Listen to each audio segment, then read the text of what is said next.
And we're recording. Great. Eric, do you want to start? We can do introductions first. Sure. So welcome everyone to, we're calling it our executive panel discussion, where we're here with Allie and Eric. And later on in this presentation, we'll be joined by Nick from Cybereason, where we're just going to talk about our favorite topic on the planet, which is cyber security. And what we really want to go over is, I think one thing that everyone on this planet can agree to right now is that 2020 has been an interesting year where there's been a lot of changes. What organizations planned with cybersecurity in January is not what's happening today. Remote workforce, attackers are taking advantage of this. So what we're going to do is really do three main phases. We're going to start off where Allie and myself are going to talk about the threats we're seeing out there, what you need to be aware of in order to protect, secure your organization. We're then going to go in and start talking about some of the different ways that you can start implementing and protecting and securing the organization. And then at the end, we'll have Nick join us from Cybereason, where we'll then talk about some specific solutions you can implement today in order to protect and secure your organization.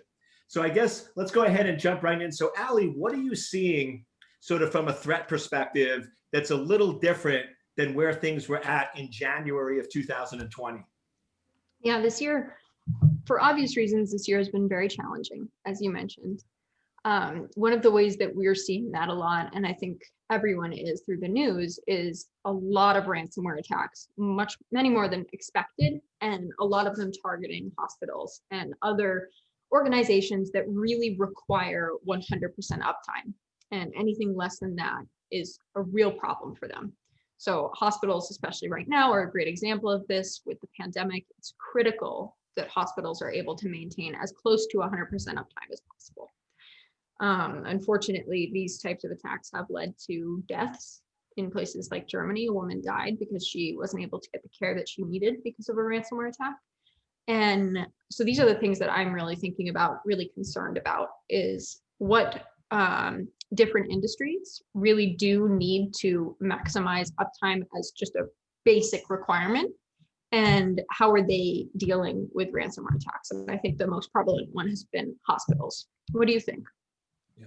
You know, I agree with that. Sort of the two big trends that I've seen, which tie exactly to what you're saying of an increase in ransomware attacks. The first one is organizations have lost control of their data. When you have this remote workforce where now everybody literally overnight in the March, April timeframe had to work remotely, organizations focus solely on survivability. How do we allow our people to continue to operate? And a lot of consistent practices and policies were put on ice. And now data is on local systems, local computers, cloud-based servers. And a lot of companies don't really know where it is, how it is, and how it's protected, which once again makes it much easier for the adversary to either steal or compromise or encrypt and hold that data ransom. The other big trend I've seen, and this is more in the last 3 to 4 months, is it seems like many organizations are accepting that ransomware is going to happen and deciding that their approach to ransomware is just to pay the ransom. That it's much easier and better to pay the ransom than it is to try to protect, secure their data and information. And I think that's getting us into a very, very dangerous area, because I'm one of those that actually a year or two ago, the FBI was like, under no circumstances should you ever pay the ransom, unacceptable. And I actually had several meetings with them where now the FBI will say, if you didn't have proper planning and you don't know where your data is, it might be okay short-term from a business solution, but it shouldn't be your long-term approach. And I really see organizations now saying that just paying the ransom is that long-term approach of how they're going to deal with the problem, which I think is a very, very dangerous situation to be in. I totally agree. I think that cyber insurance is also kind of making the case for just not dealing with ransomware until you have to. The main problem that I see with this approach is we're seeing ransomware more and more evolve to not only be about requesting a ransom, but also about exfiltrating data from the organization to the attacker so that they can sell it or use it for extortion. And in those cases, you really can't just pay the ransom and be done with it. You know, there's no assurance that the attacker is going to delete access to all of the sensitive files that they have that are yours. So that's why I think it's even more important that we really, really do take ransomware seriously, and that we have a solution that's more than just paying the ransom, because ransomware is about more than just paying the ransom now. Yes. No, and you're spot on. I sort of call it the Bed Bath and Beyond syndrome. I made the mistake once of going for my wife to Bed Bath and Beyond, and now I get nonstop emails from them. Right, I get coupons, I get everything, because it's once you buy an item once, they're going to keep making you a frequent customer. Well, the same thing with ransomware. You pay the ransom once, and guess what? You're now on that customer list where now they're going to keep coming after you. And the real question executives have to ask when they pay the ransom is, what is your acceptable tolerance? Are you willing to now be like the mafia in New York City in the 70s, where you're now going to pay $100,000 a quarter as protection mechanism to keep your data? I mean, it's really getting to this crazy level where you need to really be much more proactive and start protecting the data as opposed to just paying the ransom. And the other thing I've seen too is the ransomware delivery of phishing is exponentially increasing, because attackers love when people are emotional and irrational. And I'm seeing a lot of ransomware where the subject line is 5 of your coworkers infected with COVID. Click here to see if you were in close association. And I don't care how much security awareness you've given your employees, they're going to click, click, click, click, click. So I don't know if, Allie, you've seen similar increase in just the targeted phishing attacks that just are so good that people are going to click on it regardless of the training. Yeah, it's been this weird mix. On our end, we've seen a lot of very targeted attacks, like you're saying, specifically calling out things like coronavirus, and vaccines, of course, as well. I think it's also just so much easier now because as individuals in these organizations, our only real way to interface with our team is through the computer. And so we just spend so much more time there, whether it's actually on our computer or on our mobile devices. And we really need to take that into account, because it just makes it that much more easy to open up a phishing email, because that's your main mode of communication. In addition, I've been seeing a lot of people ask, actually in a lot of customer visits and calls that we do, a lot of people have been asking, well, is ransomware really that big of an issue? Because now we're all distributed. So their thinking is that since we're not on one network, ransomware isn't going to spread to all the devices on the network and shut everything down, which I think is a great point. However, what's really important to note is that lateral movement doesn't stop just because we're on different networks. It just happens differently. So you can imagine a scenario where someone is infected with ransomware, and before the ransomware actually detonates, they take advantage of being on a trusted laptop and send a Slack message that has a link that ends up downloading a piece of ransomware to your colleague, whoever it may be. They just have access to other people's devices in different ways. And I think it's really important to take that into consideration, that just because you're distributed doesn't mean that the threat is any less dangerous, and doesn't mean that the attackers will find different ways around the fact that we're not all on the same network now. Yeah, exactly. No, we've had a few cases where it's really that difference of targeting an organization versus targeting an individual. So if I target an entire organization, we'll keep using the hospital example or utility company, I as an attacker is going to ask for $200,000. That's going to get the executive's attention. Nobody's going to pay that on their own. Nobody's going to pay personal Bitcoins. That's going to get visibility. But what I'm finding now is an individual at home is going to click on a link, get hit with ransomware, and now it's going to say $500. Well, that individual doesn't want to get in trouble. They're paid a pretty good salary. They're afraid they might get fired. So they just go in and pay the $500 personally. And no one in the organization now knows that there's a corporate laptop that's been compromised. And I had one client where they're like, oh, Eric, that didn't happen. And we surveyed their 40,000 employees, and 9 of the employees admitted to paying the ransom, which means 30 of them did, because only 30% will admit to it. But this is the other thing we're seeing, where you might have people in your entity organization paying the ransom, and you're just not aware of it because the number is so small, they're just writing it off as a personal expense.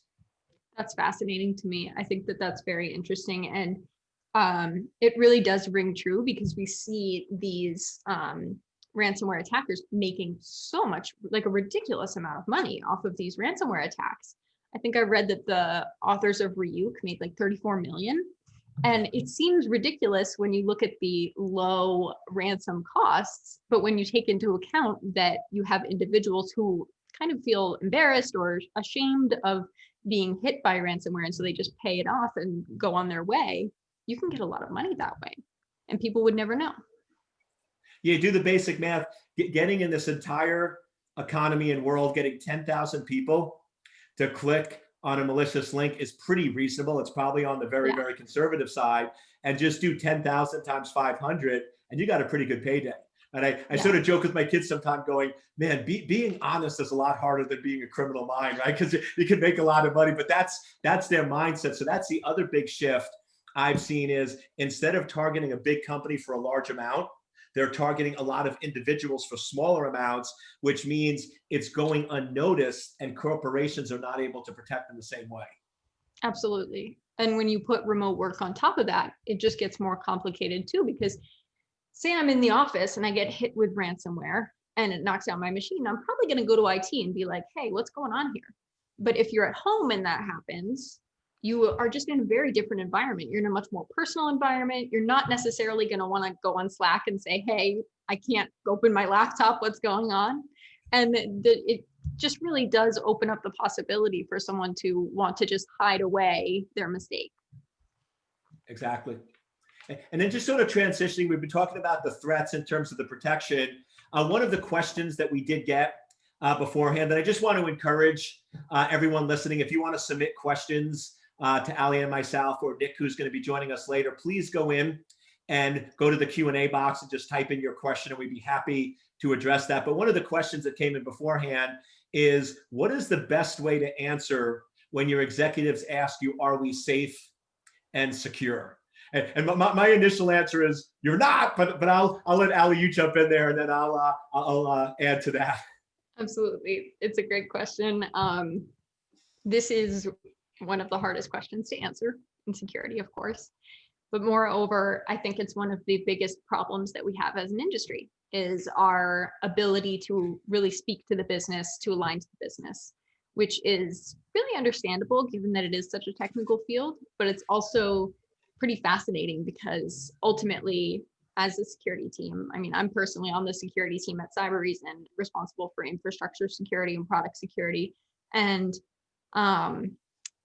the most important thing that we do is we're a service to the rest of the business. And so we do need to prove our worth to the business and make sure that they understand why we exist. So while I agree that you can never, like if someone asks you, are you secured? The wrong answer is yes. If you say yes, people should be worried because that's not true. I think the best way to answer that question is to say, explain how you've reduced risk for the business and at the same time enabled the business to work better.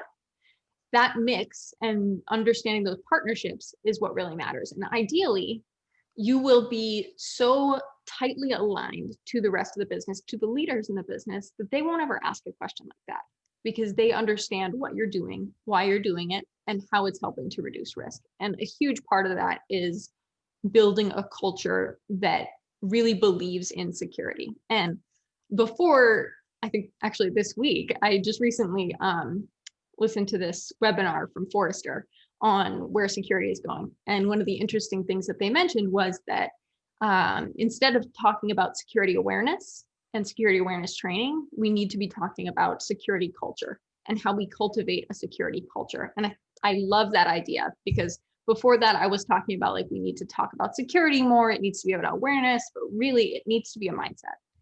And so I think that that's the most important thing that you can do when someone answers that or asks that question is say, this is how we're making it a mindset of this company so that we can really be as secure as we can, so we can reduce risk as much as possible. What do you think? What's your experience been with this? Yeah, I'm very similarly aligned. To me, the are we safe and secure is not really the right question.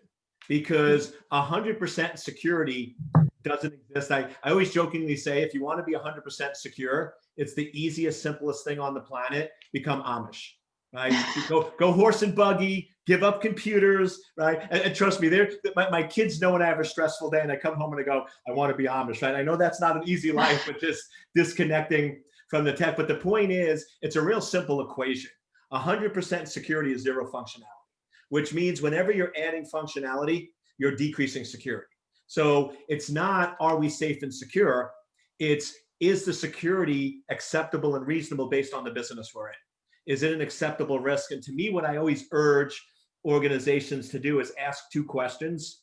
Most companies ask a single question. What is the value or benefit? What is the value or benefit of putting up a new server? What is the value or benefit of doing this, this, and this? And if there's a value or benefit, they'll do it, and then they'll wait for the security issue to happen later. To me, you got to ask the second question. You go, what is the value and benefit, but what is the risk and exposure? And is that risk and exposure worth the value and benefit? And I came up with that because that's what we do in everyday life. I mean, if you ask, is your life safe and secure? The answer is no. Every time you get in a car, there is a chance you can get into a car accident. You can be the safest driver on the planet, but that doesn't matter. But what we've done subconsciously is we've accepted the fact that the value and benefit of being able to drive an automobile outweighs the risk of getting into an accident. And then we do things like wearing seatbelts and buy safe cars to minimize that risk. But there's still that underlying risk that we have to accept every time we get in a car. And I feel like with cybersecurity, we haven't done a good job as security professionals and CISOs of really making the executives understand and aware that we're not going to be 100% secure. We are going to be broken into. We are going to be compromised. That's going to happen. But what is that acceptable level of risk? Because to me, cybersecurity is about detecting and controlling damage, not preventing all attacks, because that's not a feasible thing to do. Yeah. So there's a lot of things that you touched on that I want to mention. I think that that's a great way to think about it. I also think about it as, since we are talking about human attackers, we are facing human attackers. I like to think about security as making it so painful for the attackers to succeed that they move on to something else, which really is, we see that across every type of security. If the wall is high enough, then they try to find a place with a shorter wall, but a similar amount of gold. And that's one of the ways that I like to think about the Amish analogy as well, actually, because even when you're Amish, you do have potential threats, whether it's animals in the wild or people coming with sticks and fire or whatever the case may be. You still have threats that you need to address. They're just different types of threats. And I think that that's what's really important to note here, especially when you are talking to executives. And one of the ways that I've been thinking about my role in security and the security industry's role is really as, and this is just going to glorify security, so bear with me, really as the protectors of innovation. It's not our job to keep people back and to keep technology back. It's our job to see that people are doing all of this cool stuff and say, okay, here's how we're going to do this securely so that we can make sure that everyone's safe and they have this awesome new tech. So that's how I like to think about it, because I don't want to be the person saying no all the time. I don't think that it's productive. And I think that security is like 90% about the relationships that you have in the company and the way that you're able to communicate with others. So I totally agree. And I think it's a very interesting, an interesting problem to have, combined with such a technical problem as well, that other 10%. No, and it's funny you say that, because one of the things this morning I was in the studio recording my CISO certification, and one thing I was focusing a lot on this morning was cybersecurity being a business enabler. I feel like when I first got trained in security in the 90s, it was always, you were told, tell everybody no. No, no, no. You were all about disabling the business, making things difficult. Whatever was needed for security was necessary regardless of the business. And what I find today is that doesn't work, that really good CISOs need to understand what is really the business and how they're supporting it. And quick example of that is I was coaching a CISO recently, and he was giving a presentation to the board, and he was just getting way too technical. He was saying things that sort of negated how they ran the business. And the CEO turns to this new CISO and says, "Do you even know what business we're in and how we make money?" And it was just like, oh, just headshot, right? I mean, it was done. It was over. It was like, just clean up the pieces and let's get out of there. But that's something I find is we as security professionals and CISOs, we must always step back and say, what business is our organization really in? How do we make money? And then how do we support that with security? And to me, sort of tying back to ransomware, it's sort of two approaches. One is you want to try to separate out the critical corporate data from your personal side. And the second is making sure that that data is really backed up and secure. So if something happens to the local copy, you can still recover that information. Definitely. Absolutely. And that's very interesting, because that's one of the cool things about security too, is it's not a one size fits all solution. And it really does depend on the business you're in. It depends on what your crown jewels are, what's most important to you. And it could be any number of different things, whether it's your customer data or your actual intellectual property. There's a lot of different options here. And so I think it is really important for security to know what the business does so they can know what they need to prioritize. Because of course, too, security teams are not typically, unless you are very lucky and in a very mature organization, they're not typically big teams, but they support very big organizations. And so it is important to know your priorities and be able to really, really make the tough decisions to prioritize what you should. And then another question that came in, which is another one of those sort of tricky ones, is my executive team wants to know, are we being attacked? And what's the best way to answer that? Yes. Next question. No. Yeah. All you have to do is go to the spam folder and you can see it. You're definitely being attacked. Unfortunately, it's a reality. And that's where really strong security hygiene, IT hygiene comes into play. And honestly, that's where a lot of businesses really struggle. That's where a lot of security teams really struggle, is not getting the buy-in to really just have the basics under control from a security perspective. And I'm not to say that that's through the fault of the security teams. A lot of times it really is about just making people understand why it's important, because it is really easy to connect with other people, to connect to other devices with your laptop or whatever the case may be. It's a bit of a pain to have to deal with the security aspects of that, but of course it's important. Exactly. What do you think the answer should be? To me, just adding on that, I think the real answer is having proper security metrics. Is so this way there's visibility and communication. I always like looking at other entities that are successful, and you could argue that IT is fairly successful for two reasons. They have a chief information officer that reports to the executives, and they have a clear metric, 5 nines of security.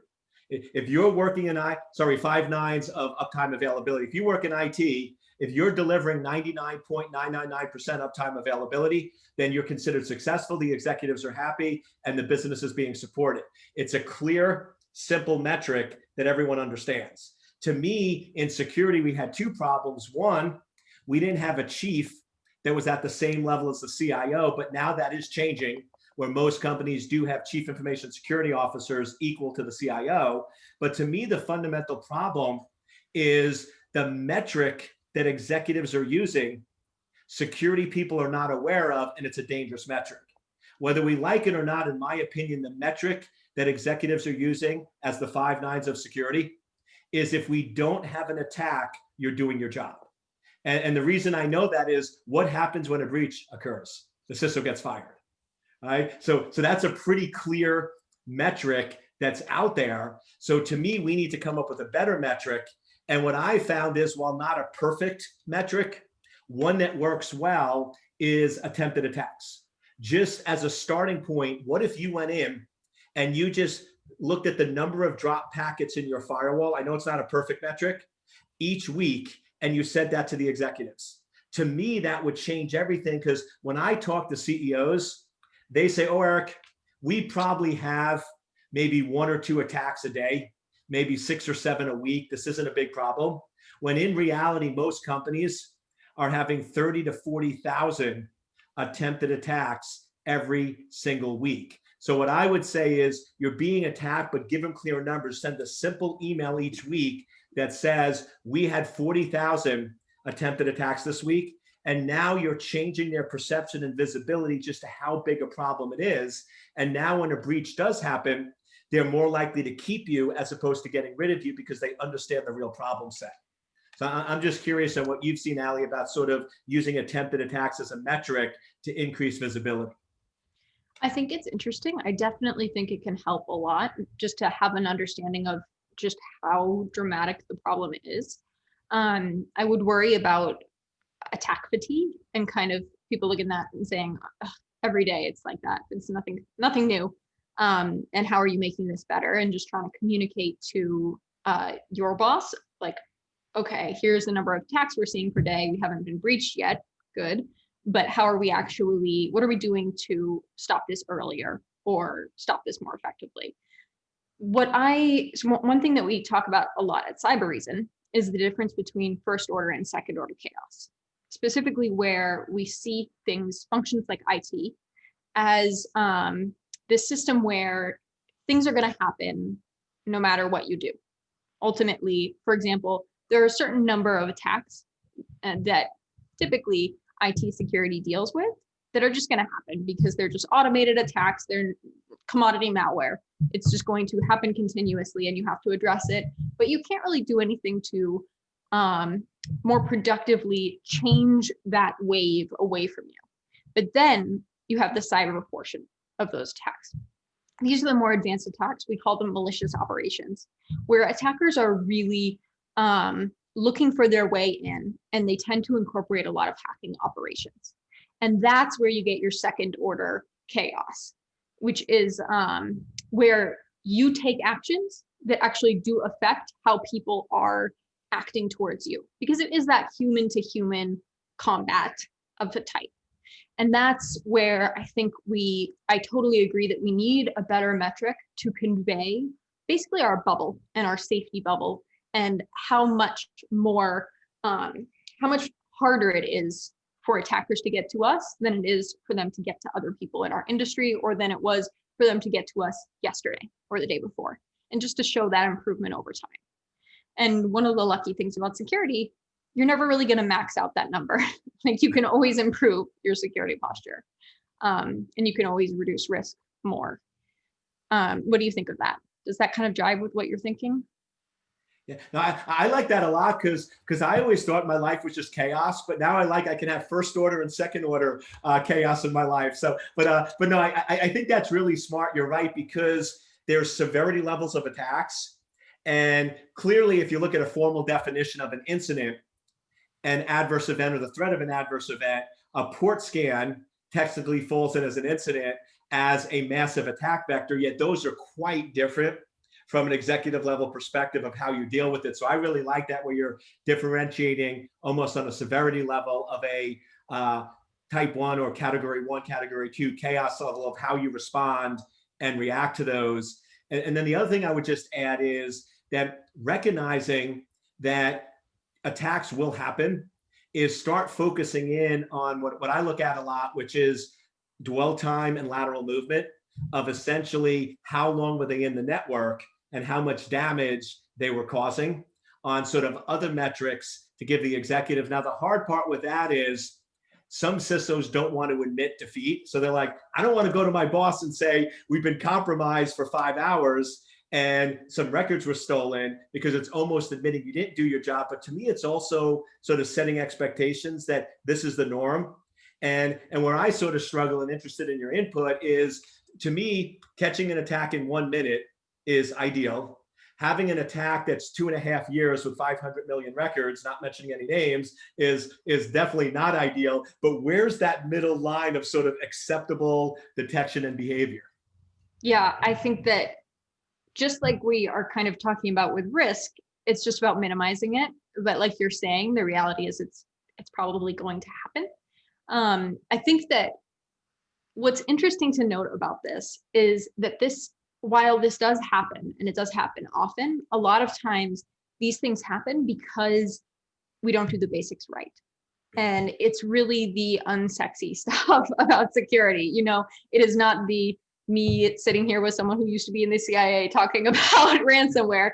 It's about doing the things that I do more on a day-to-day basis, which are just basic policy stuff, working with IT, and actually making sure that all of our systems are up to date, and patch management, and reviewing third-party software. And I think that while it is package, of course, right now. Always, right? Always. While I do love talking about the detection and response side of things, because of course, you know, I work for Cybereason. We do endpoint detection and response, and I think we have the coolest product.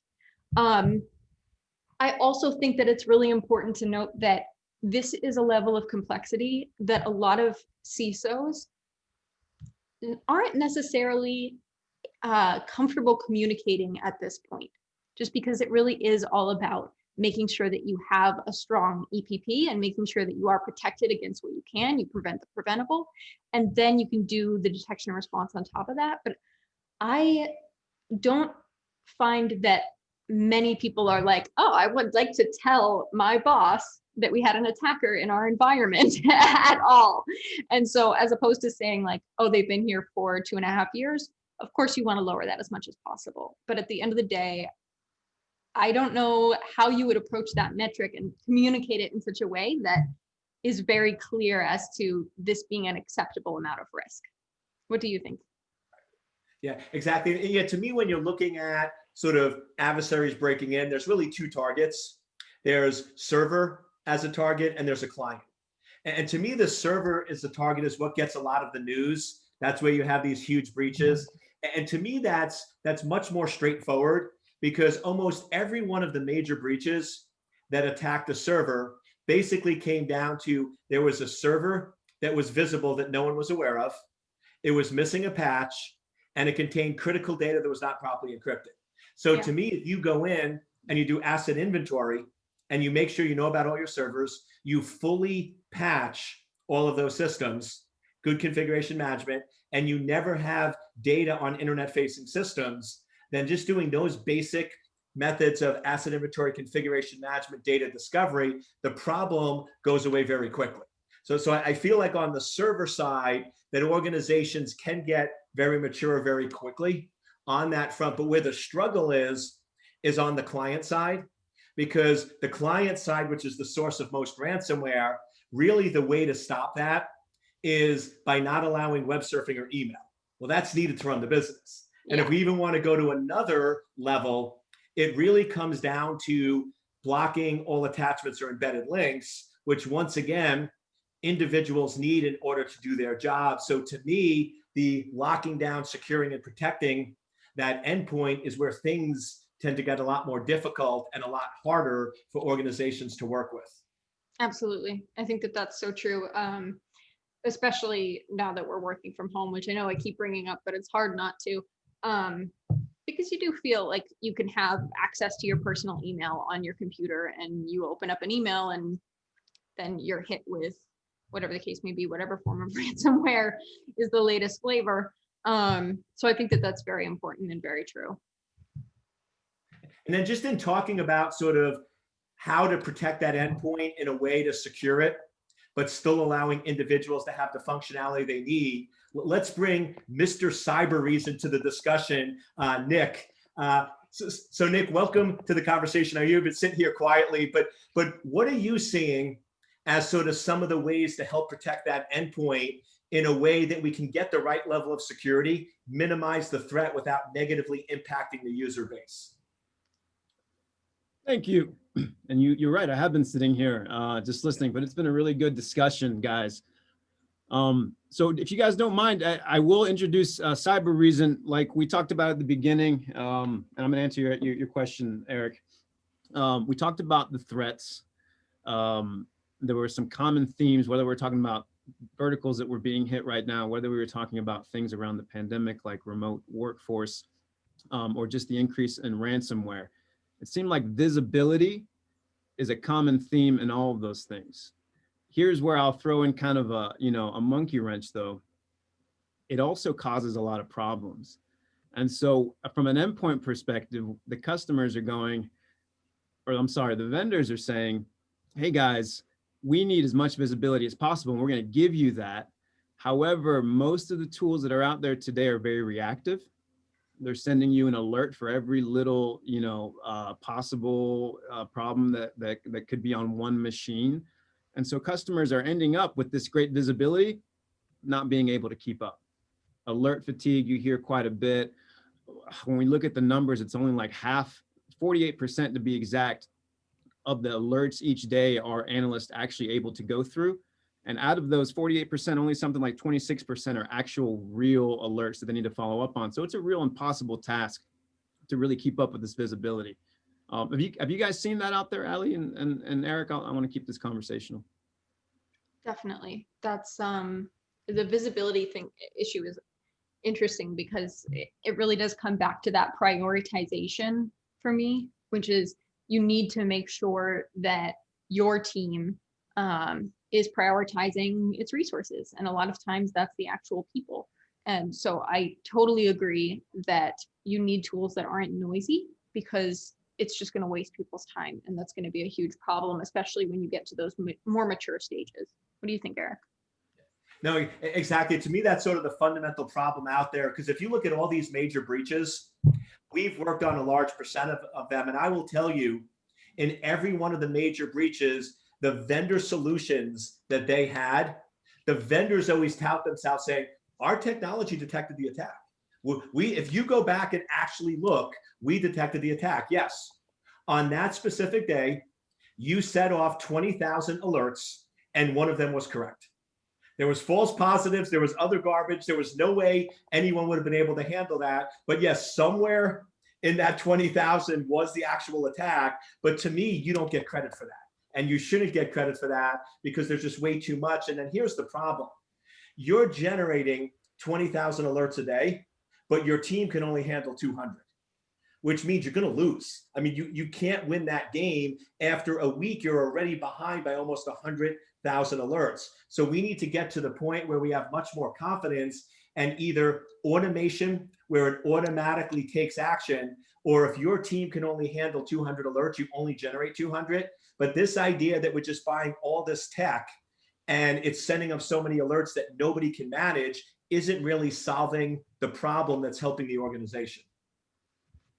100%, guys. And so, guys, I turned off my camera here so you don't see those cameras because I'm sharing my screen here. Anyway, that is so I totally agree on that. The other kind of common, especially when we jumped into the how to best secure, the common theme was reduce risk. And I know everyone says that, but really, and this is a quote from Dr. Cole, actually from some of his past work.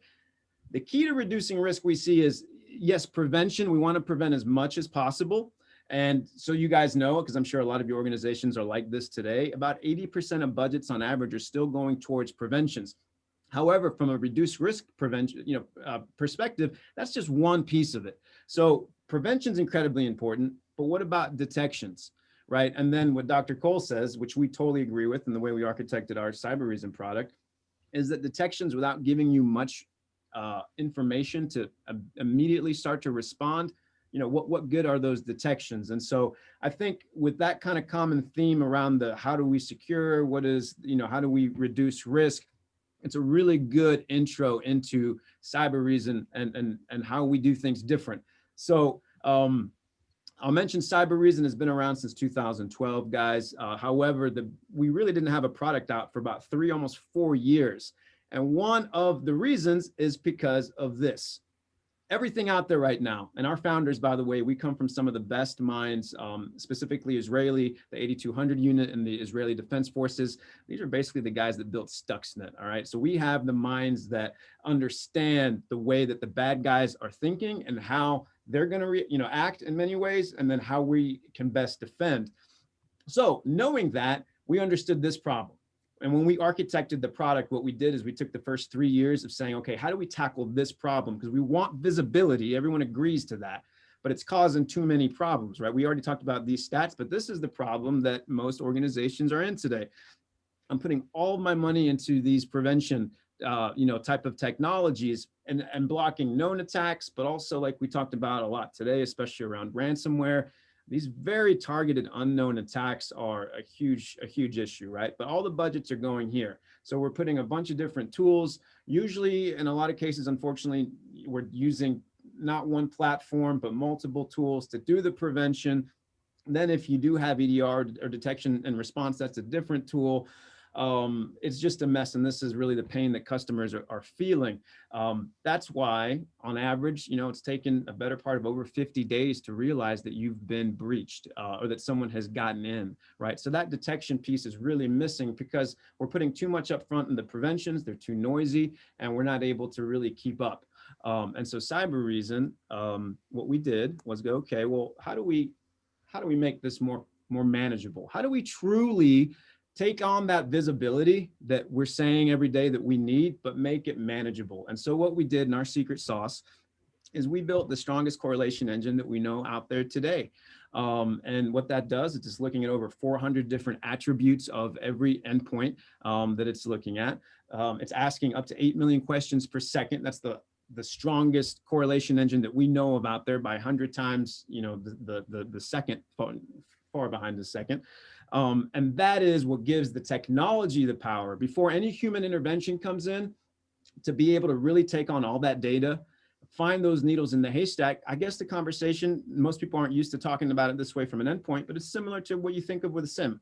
Right? How do I take all these logs and find the needles in the haystack? And so that is what took 4 years for us to build. But the reason that we're architected totally different and give you a different solution to the threats and then the security problems that you guys have. So if you look on here, it just really explains on what we do, how we do it.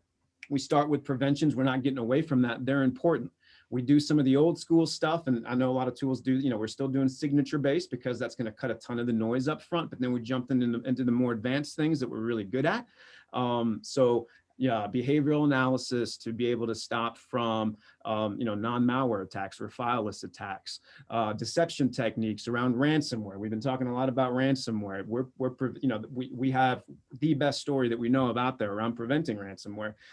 So machine learning algorithms, artificial intelligence, all the kind of more common modern techniques we're using to prevent. And we're doing that better than just about anybody out there. Now the third-party analysts are telling us that. But however, when the secret sauce really starts to kick in is when the bad guys get in, and they will get in. That's the thing that real experts kind of understand now, or they totally understand. It's not a matter of keeping them all out. It's how quickly can I detect them when they get in to make sure that they don't achieve their mission and steal my data.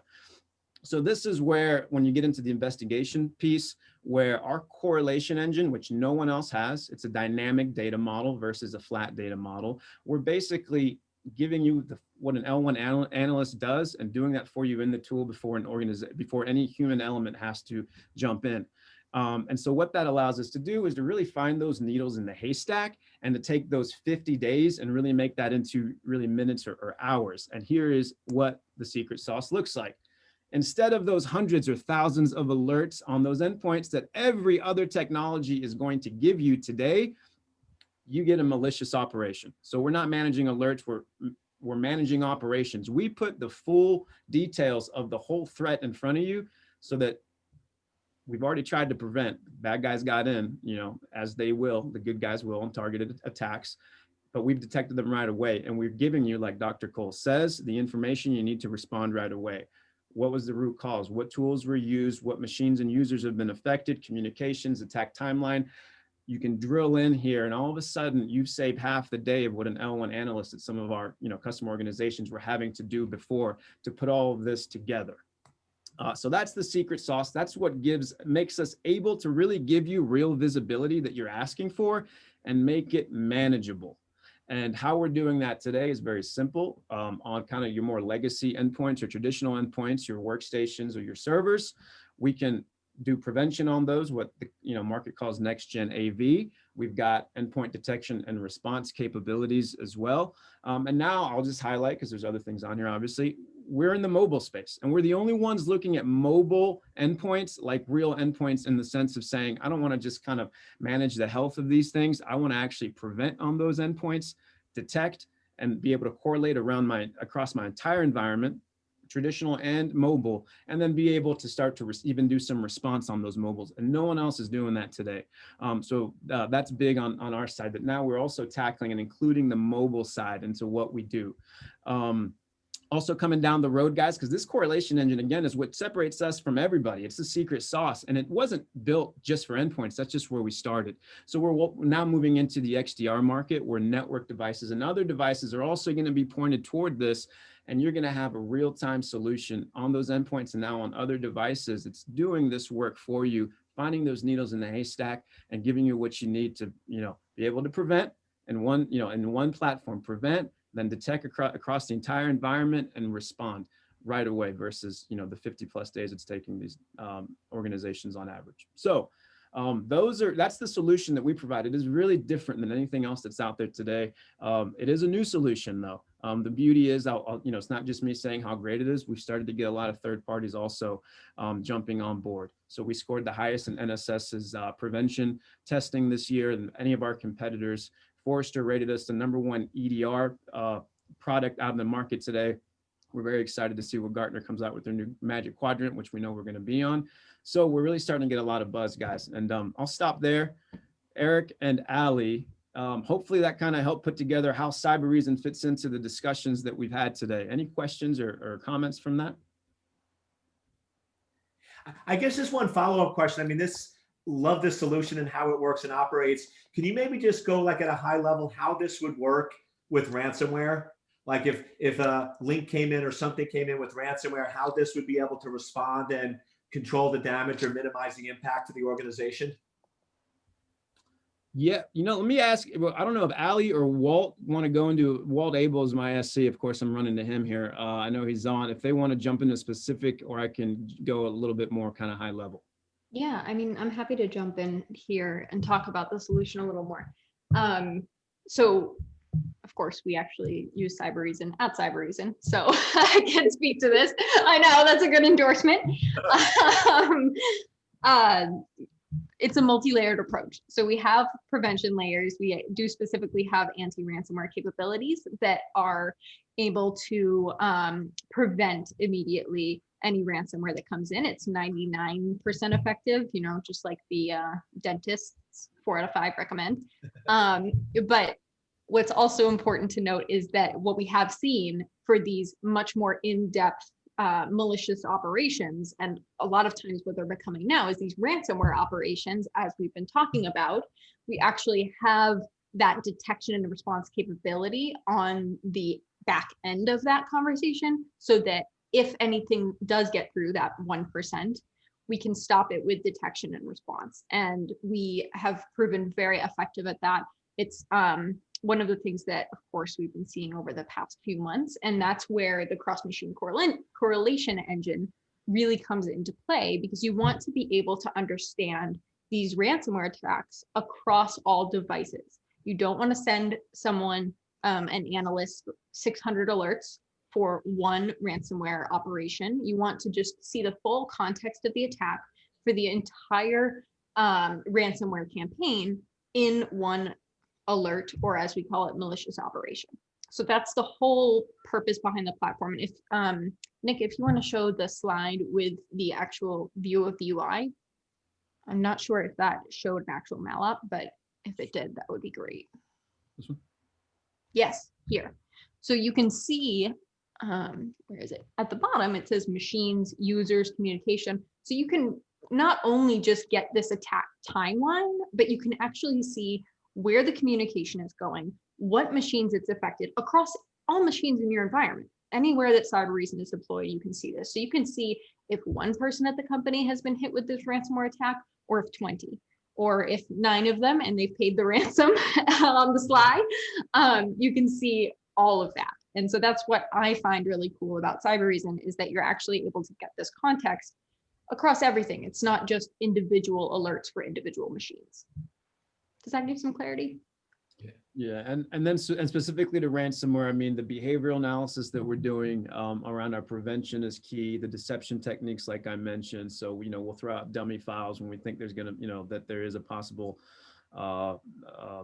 ransomware attack that's going to happen, and of course let them encrypt those files. Then we know for sure, okay, that is a ransomware attack. We're preventing.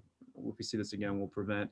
I've got a great story actually there. So we have not been, and no customers of Cybereason have ever been hit with ransomware that was on a machine that was running our software. Unfortunately, we did have someone who was running us on some machines where they were hit on machines that weren't running Cybereason. And I'll mention this for the same reason that we're able to prevent those so well up front. When we came in the IR engagement, that correlation allowed us, that the strength of the agent and the correlation that it does allowed us to find patient 0 in 30 minutes, which the legal teams that were involved all came back and said, we've never seen anything like it. So another thing to keep in mind around ransomware, if you haven't been using us and you are hit, we've got a very good solution that can help very quickly in those situations. Now, just jumping in, so I want to emphasize that because most tools that I've seen in the market, if you don't have them installed before an attack or before ransomware, they're pretty much useless. But it sounds like in your case, even if they didn't have your solution and they think they might have ransomware or they have no visibility, if they install your solution, they would be able to get visibility into potential threats or ransomware that might be on their network already. Is that correct? 100%. Yep. That's awesome. Okay. Good stuff. Now, guys, I know we've only got about 6 minutes in the hour. Do we want to start wrapping up, or any other questions, Eric and Allie, that we want to jump on here? Yeah, if anyone has any questions, we're more than happy to answer them. I don't see any right now.